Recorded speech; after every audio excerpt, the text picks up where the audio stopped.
Salut YouTube, salut tout le monde, c'est Serge Kilimbe du www.jctune.com et bienvenue à vous tous pour la première du BTCB, Bitcoin Trading et Crypto Business. Ceci, c'est notre nouvelle séquence mensuelle et d'ici quelques temps, ça va être une séquence quotidienne, donc du lundi au vendredi, qui sera publiée aux alentours de l'ouverture américaine. Donc là, ça va nous permettre de regarder ce qui se passe à travers différentes classes d'actifs et marchés, donc fermeture européenne et avant cela fermeture asiatique, ouverture des marchés américains, regardez comment le crypto market et le Bitcoin est en train d'évoluer et on va commenter pas mal d'éléments. Donc là, ça va être quelque chose qui va être fait durant 15-20 minutes et ça va être quelque chose qui sera publié à partir du mois de juillet, voire le mois d'août, du lundi au vendredi. Donc voilà, donc là, c'est une méga nouvelle et donc là, voilà, c'est petit à petit notre retour sur YouTube. Et on va continuer à partager et analyser les marchés tous ensemble. Donc ceci étant dit, une fois de plus, bienvenue à vous tous. J'espère que tout le monde se porte super bien. Et donc là, sans plus attendre, c'est parti. Donc, avant de commencer, nos avertissements. Donc, rappelle que le but et la finalité de ce programme est uniquement et exclusivement informatif et éducatif. Ceci doit être perçu comme petit 1, l'opinion du commentateur, c'est-à-dire moi. Petit 2, une analyse de l'actualité, des informations et données publiques disponibles sur le net. Et le tout, ce n'est pas une recommandation d'investissement. Donc, super important de dire cela. Donc là, comme vous l'avez vu, le titre, la Fed et le crash du Bitcoin, c'est quelque chose qui est super intéressant. Et on va tenter d'expliquer deux choses. Un, le pourquoi. Est-ce que le Bitcoin pourrait chuter énormément et toute autre classe d'actifs? Comme vous voyez dernièrement, on est déjà dans un bear market. Au niveau du crypto market, et on prend le Nasdaq comme point de référence. Et d'un autre côté, les choses pourraient s'aggraver. Donc on doit être prêt pour naviguer tout cet environnement. C'est un élément qui est très important. Les investisseurs, on n'est pas proactifs, on anticipe les mouvements. La proactivité se fait lorsqu'il y a quelque chose qui vient de se matérialiser. Si on avait anticipé différents scénarios, tiens, c'est le scénario B4 qui s'est matérialisé, qu'est-ce que je fais? Mais je savais déjà ce que j'allais faire si ça se passait. Donc si les marchés sont haussiers, j'avais acheté plus bas, je revends. Si les marchés sont en train de baisser, tiens, j'étais dans un short, je prends des bénéfices, ou tiens, ici, j'ajuste ma stratégie pour pouvoir racheter un peu plus bas. Donc le pourquoi, on va tenter d'expliquer tout simplement toute cette mécanique. Donc là, soyez libre de vous aussi d'aller faire beaucoup plus d'études et d'en apprendre un maximum sur ces phénomènes. Donc le point numéro 1, c'est du début du QT. QT, ça veut dire Quantitative Tightening, en plus des rate hikes. Commençons par le deuxième point. Rate hikes, ça veut dire hausse de taux d'intérêt. La Fed a fait 25 points base, maintenant ils font 50 points base, on parle de 65 points base, ça veut dire 0,25%, 0,5% et 0,75%. Donc ça, c'était tout ce qui était débattu.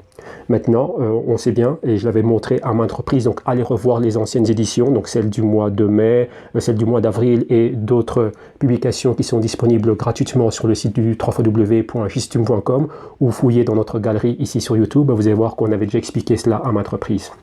Lorsque la Fed fait simultanément du QT et des rate hikes, donc monter les taux d'intérêt et commencer à revendre les actifs qu'elle a dans son bilan, là c'est négatif pour les marchés. Elle a déjà fait ça avant et lorsqu'on voit cela, en étudiant les marchés et l'historique des marchés, on a vu que les actifs à forte croissance, donc principalement les actifs tech et le crypto market, on a vu que ça a toujours été fort atteint, mais atteint de manière négative.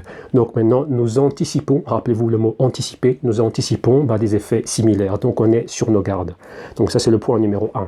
Donc ces mesures sont la solution, comme le dit la Fed, pour lutter contre l'inflation. L'inflation est là, on a dépassé les 8% en moyenne un peu partout, et un de leurs remèdes anti-inflation, c'est quoi? C'est monter les taux d'intérêt, commencer à alléger leur bilan, mais surtout, tout ça est fait pourquoi? Pour générer une récession. Et selon eux, la récession est la solution à l'inflation.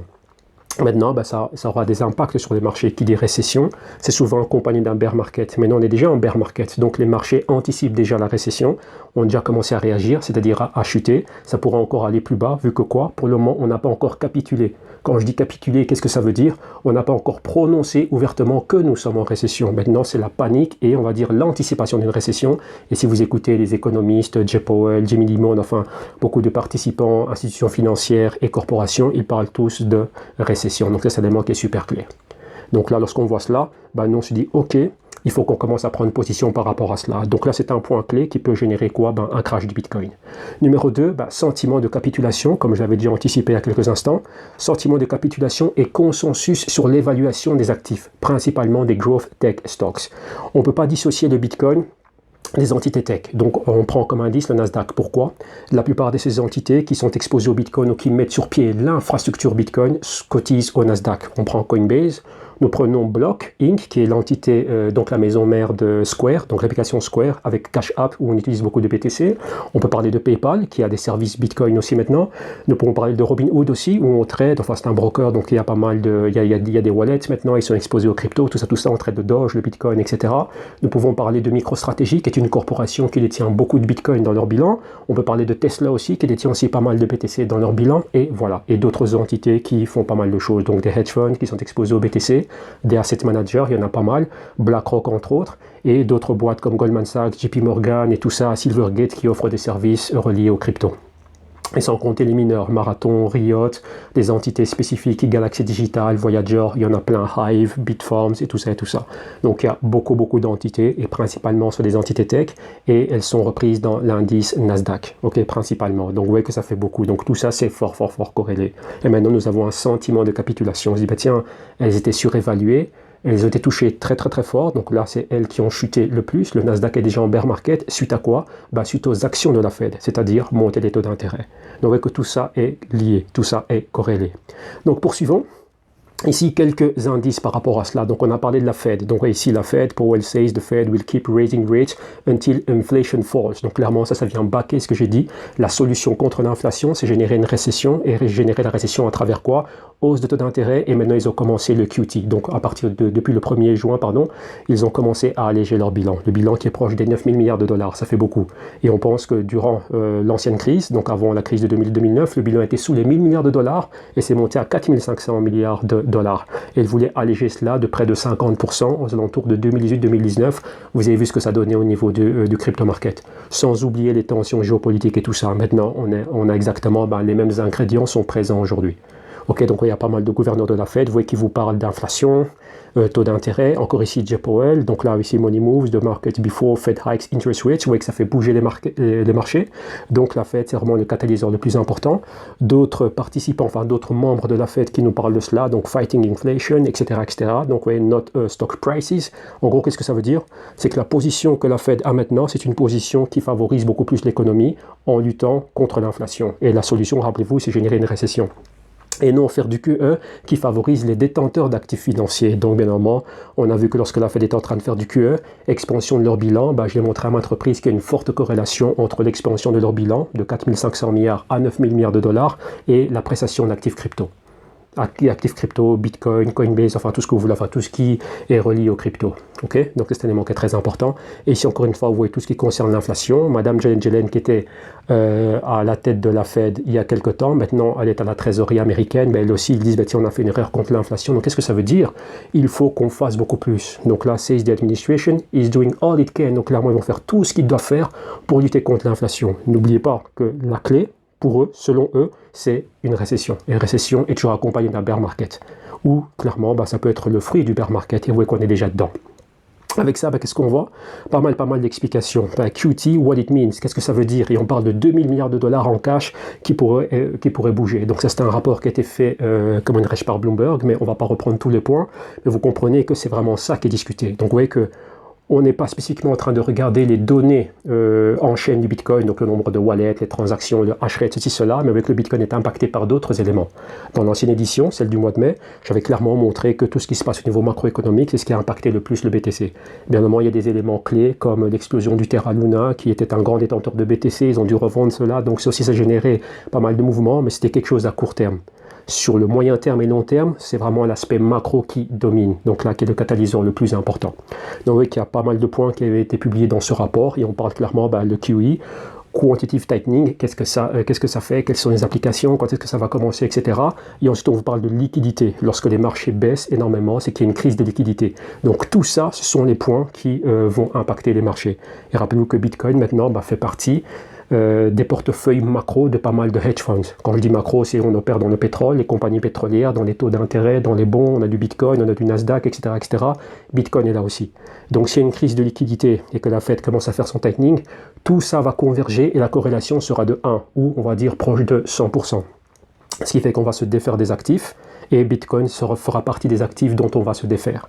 Donc clairement, on pourrait voir les prix chuter. Rappelez-vous, c'est toute une mécanique. C'est tout ce qui se passe, on va dire, sous le capot. C'est l'infrastructure, c'est le côté intestinal des marchés. Et là, bien évidemment, beaucoup de personnes ne regardent pas trop cela et ne comprennent pas ce qui se passe. Mais il ne faut pas oublier que le Bitcoin a évolué, il est beaucoup plus macro, donc beaucoup plus intégré, on va dire accepté comme étant une classe d'actifs dans laquelle on peut investir. Donc il va être logé à la même ancienne que d'autres actifs. Et avec ça ici, vous avez une représentation graphique. Je vous ai parlé du bilan de la Fed. Vous voyez ici le fameux Fed Balance Sheet, maintenant qui se rapproche des 9 000 milliards de dollars. Vous voyez ici Unwind. Et là, c'était, si vous regardez bien la période entre 2017 et 2018, après que le BTC ait atteint les hauts historiques, vous voyez comment ça a chuté énormément au Q4 2018. Ensuite, la Fed a voulu arrêter, enfin, elle a arrêté son QT, elle a refait du QE, la crise de la pandémie, et vous voyez comment tout est monté. Maintenant, ils vont refaire ce qu'ils n'ont pas fait en 2018-2019, c'est-à-dire alléger le bilan. Vous avez vu que le bilan a plus que doublé. Donc imaginez-vous l'impact. Okay, donc là déjà le QT, ce que ça va faire, et l'impact au niveau de la liquidité.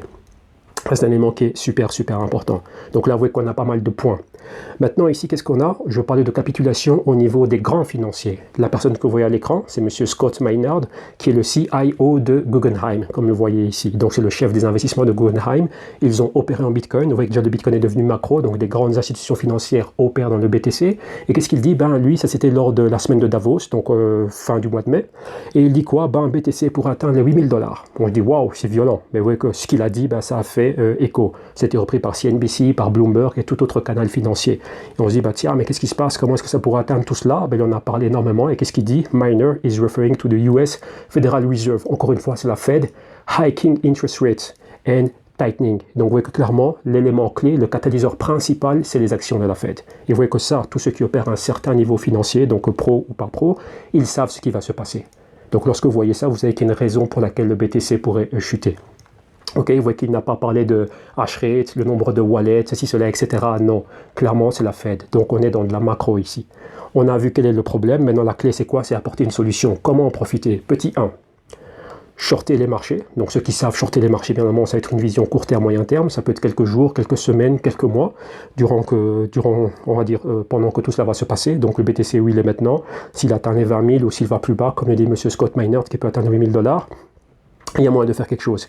Il y a plusieurs avenues à travers lesquelles nous pouvons shorter le BTC. Maintenant, il y a de plus en plus de produits. Il y a des futurs, il y a des options, il y a du spot, enfin, il y a de tout ici. Des produits inversés, des ETF, des ETP, des ETN, voilà.